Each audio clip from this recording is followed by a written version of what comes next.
In this video, I'm going to show you how to enable or disable Notes application syncing to iCloud.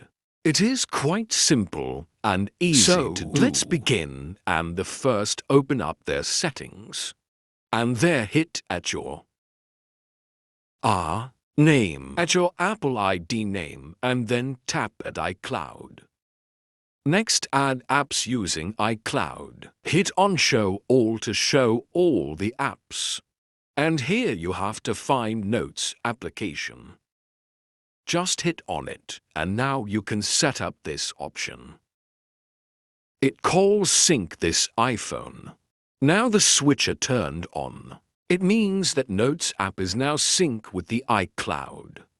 And you can disable that option just by hitting on that switcher, and confirm that action by hitting on Delete from my iPhone. So now Sync Notes on that iPhone is turned off. That's how it works. If this video helped you out, don't forget to like and subscribe.